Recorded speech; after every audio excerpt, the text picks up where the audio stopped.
Satu, saya bacakan hadisnya dulu ya. Nah, duduk sebentar, biar nggak pegal. Ini hadisnya dari Ibnu Abbas radhiyallahu taala anhu, terdapat di Sahih Al-Bukhari. Nomor hadis 814. Oke. Saya bacakan hadisnya, kata Ibnu Abbas radhiyallahu taala anhuma, umirtu an asjuda ada sab'ati a'zamin. Aku diajarin Nabi, diperintah Nabi untuk sujud dengan menempelkan 7 anggota tubuh. Ada berapa? Ingat 7 ya. 1, halal jabah, kening ini. Oke, nanti fokus ya.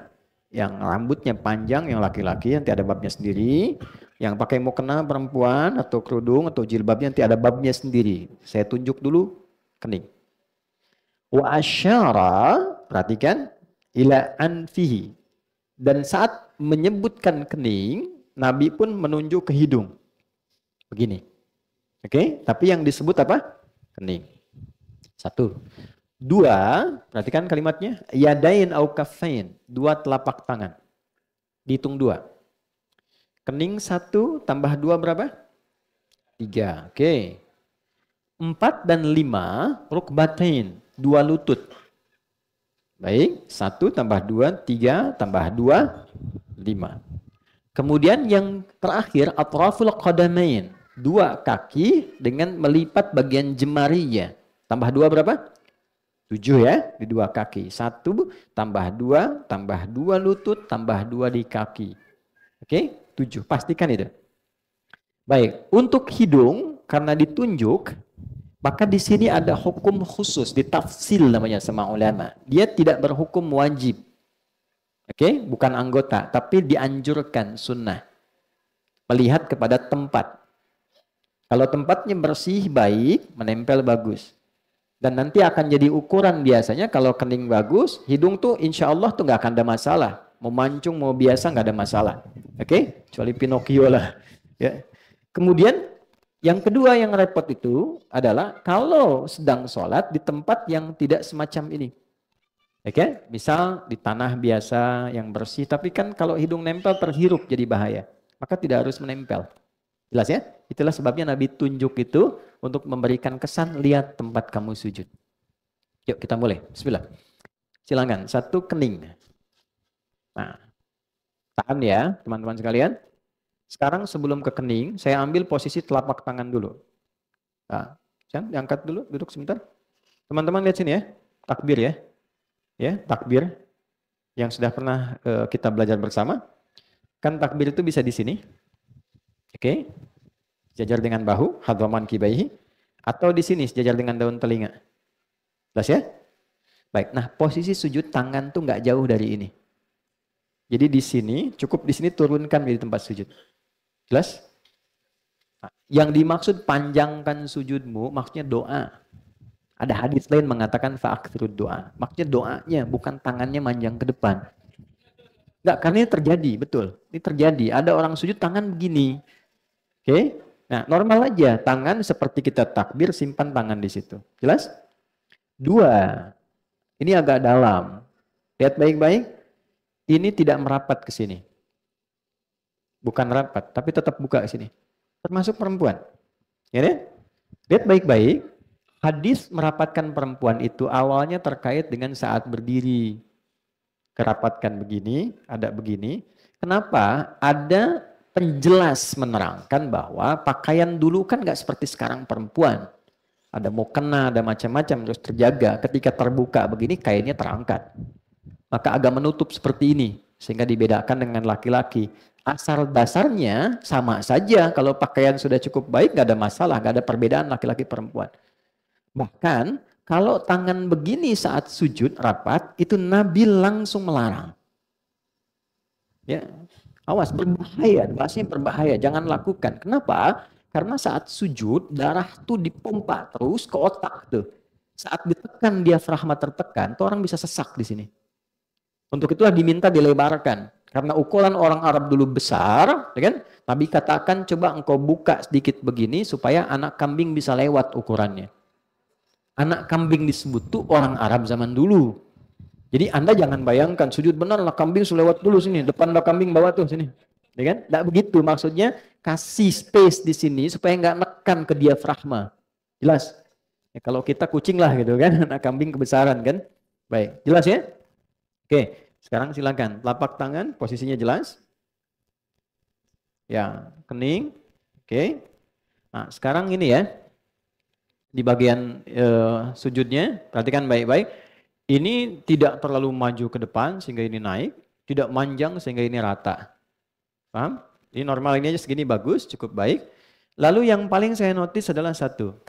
Ini sudah bagus, bagian kaki belakang. Oke? Nah, teman-teman tampakkan di sana ya. Coba difokuskan ke kaki belakang. Saya maafkan ya. Ngadapnya ke arah sini coba. Seksi dulu. Supaya dilihat kakinya. Oke, nah ini udah bagus. Kakinya ditutup bukan dibuka. Jadi bukan begini. Oke, tapi begini. Jangan tanya kenapa dulu ya, biar ikuti aja dulu. Yang begini. Baik ya? Dah, ini begini. Udah bagus, satu kening. Kemudian dua telapak tangan, sudah. Sikunya tidak begini. Tidak ke dalam begini, nggak usah nengok sedang sujud. Ini. Tidak juga terlampau begini. Ya, sehingga saling sikut dengan yang di samping. Ini biasa aja saat bertakbir begini. Oke, belakang seperti itu. Bisa dipahami? Baik, silakan kembali ke tempatnya. Sudah, tenang dulu. Jangan lu berdoa. Pastikan posisi itu dulu. Hadis yang kedua. Idza sajadta wa kama qala famakkin sujudaka. Kalau Anda sujud kata Nabi, engkau kokohkan dulu sujudmu. Jangan langsung doa. Tempelin yang enak. Ya, sampai nempel betul. Kening tempelin. Makanya teman-teman tempat sujudnya kalau bisa jangan terlalu empuk. Ya. Supaya nempelnya enak. Gitu. Ya, karena itu di atas bantal nggak boleh sujud. Terlalu empuk. Sejadah coba cek kalau terlalu empuk tuh yang membuat nggak nempel, nggak ngerasa nempel tuh, ya itu kurang dianjurkan. Ya. Jadi kalau pas nempel tuh terasa betul sehingga ada nempel, nanti saat darah mengalir ke otak tuh kalau kita sedikit MRI itu ada kayak titik God spot di sini. Sampai ngerasa tenang di situ, nyatu. Nah biasanya kalau energinya sudah ke situ, ada rasa nyaman, ada tenang, ada ketundukan. Awalnya kalau belum benar pusing dulu tuh, gitu awalnya. Nah nanti nempel semua, ini nempel. Kalau sudah nempel betul ada sensasi yang berbeda pada diri kita. Jelas? Oke. Jadi itu dulu yang pertama saya tekankan, tempelkan dulu dengan baik. Rambut panjang tidak harus diikat. Laki-laki ya, bukan perempuan. Biarkan dia terurai. Dengan catatan, tidak menutupi keningnya. Oke, kalau 1-2 menutup, masih kena kening, masih nempel, itu sah. Walaupun makruh. Makruh tanzih istilahnya. Kalau bisa dihindari. Karena nggak disukai, tapi tetap sah. Ya, karena itu Nabi pakai imamah yang dibuat itu. Ya, kita pakai peci sekarang. Ya, itu salah satunya bukan ingin membuat penampilan performance sebagai tidak. Asal katanya supaya akarnya rambut ini yang mungkin panjang tertutup sehingga tidak terlalu menutup bagian saat kita sujud. Ya, tapi kalau dia tak pakai peci justru kebalik. Jangan diikat, biarkan aja. Karena pada dasarnya nggak ada orang rambut ke depan begini kan. Pasti ke samping kan. Ya kalaupun sujud dia terurai. Nah ada riwayat mengatakan ketika dia sujud dan terurai pun itu sebetulnya rambut ikut sujud. Gitu. Tapi dia nggak menutup kening. Kalau nutup semua maka tidak sah. Jelas ya? Kalau masih masuk sebagian, nempel dia. Walaupun terhalang 1-2, itu tetap sah dia sujudnya walaupun sifatnya makruh. Sebaliknya perempuan. Nggak boleh ada satu rambut pun. Apa masalahnya? Bukan karena menghalangi, tapi aurat bagi perempuan. Jelas? Yang harus ditutup. Nah, kemudian yang kedua, kain. Bagaimana statusnya mau kena? Kan nempel di sini ya. Nah, mau kena sedapat mungkin tidak menutup bagian keningnya. Buka supaya keningnya menempel. Ya, kalau dia terhalang sama sekali nggak nempel, dahi dengan kena mau kenanya, maka salatnya tidak sah. Berbeda dengan mau kenanya jadi alas. Pakai jilbab, nutup, mau kena karena misalnya di Arafah panas nih, dipakein jadi alas, itu tetap sah. Malah sah. Ya. Antum pakai sorban di sini. Ya, itu ada sanadnya tuh. Sanadnya dari sahabat Jabir bin Abdullah. Jabir bin Abdullah tuh pernah lepas sarung, pakai celana segini, sarungnya dilepas. Dijadiin sorban begini. Itu nasabnya selepet begini tuh ya, kayak gini tuh. Itu Jabir bin Abdullah. Itu bukan ngarang, ada hadisnya. Diprotes, tanya, kenapa mesti dilepas? Kan bagus dipakai. Iya, bagi kita yang punya. Tapi nanti kelak kita temukan orang-orang yang mungkin gak seperti kita. Pakaiannya terbatas. Saya contohkan begini supaya orang tahu pakai begini pun sah.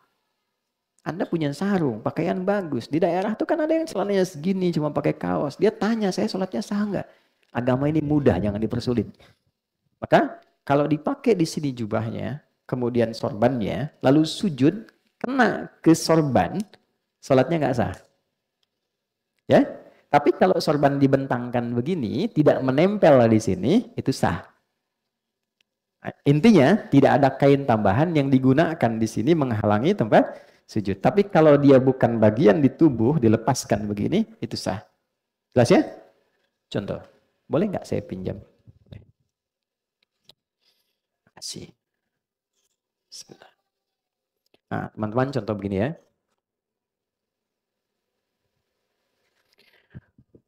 Kemudian mau sujud. Begitu mau sujud, ini terurai ke depan. Kamera melihat ya, supaya bisa nyampe. Ini. Nah, ini kena begini. Nah, ini tidak sah salatnya. Tidak sah. Oke? Ya. Karena ini sesuatu yang ada dalam tubuh, nempel begini, ikut terbawa. Tapi kalau begini, saya wukuf di Arafah, panas gini, dekat batu, saya gini kan supaya nggak terlalu panas. Sah. Jelas?